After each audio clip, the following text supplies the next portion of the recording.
इन 9 दिनों में पूरे ब्रह्मांड में जो ऊर्जा है ना, वो तुम्हारा सहयोग करेगी। कैसे? हर कोई कुछ ना कुछ तप त्याग में लगा होगा, कुछ ना कुछ भक्ति में लगा होगा, यानी सात्विक तरंगे चारों ओर प्रवाहित है। और जब तुम करने बैठोगे तो वो सात्विक तरंगे तुमसे कनेक्ट होंगी, तो तुम्हारा मन भी अच्छा, यानी जो बहुत दिनों में होना है वो इन 9 दिनों में अतिशीघ्र होगा। क्योंकि तरंगे कौन सी है वातावरण में? शुद्धता की, सात्विकता की, तप की और त्याग की तरंगे हैं। और इन 9 दिन में कोई भी क्लब मत जाना। मेरे जो युवा बच्चे आए हुए हैं, आपसे कहना चाह रही हूं मैं, कोई क्लब मत जाना। कम से कम 9 दिन इस शक्ति का एकीकरण अपने भीतर करना। सारी शक्ति बर्बाद हो जाएगी वहां जाकर।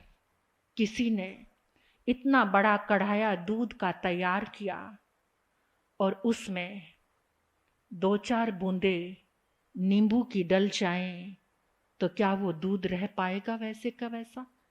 फट जाएगा। मत फाड़ना, मत फाड़ना। इस साधना की शक्ति को एकत्रित करना, सामूहिक गतिविधियां करना। कौन सी? सामूहिक बैठकर अपने घर में कुछ समय के लिए, 10 मिनट के लिए, 15 मिनट के लिए जाप करना। आपकी तरंगों से आपके घर की दीवारें, छत, वातावरण, भूमि सबका शुद्धिकरण हो जाए उन तरंगों से। 10-15 मिनट के लिए बैठकर पूरे परिवार सामूहिक रूप में नमोकार महामंत्र का, अगर देवी माता पर ही विश्वास है तो ओम क्लीं कमल ध्वला भगवती चक्रेश्वरी नमो नमः। शासन देवी चक्रेश्वरी माता, वो भी देवी स्वरूपा है और सब दिव्य शक्तियां एक ही हैं। क्योंकि जो नवरात्रों की आराधना कर रहे हैं, आज कौन सी देवी की पूजा है? शैलपुत्री। वो शैलपुत्री कौन है? कौन सी माता है वो? शैल किसको कहते हैं? पर्वत को। किसको कहते हैं? पर्वत को। और पर्वत कैसा होता है? किसी की उपमा देते हैं तो किससे देते हैं? पर्वत की तरह स्थिर है, सहनशील है।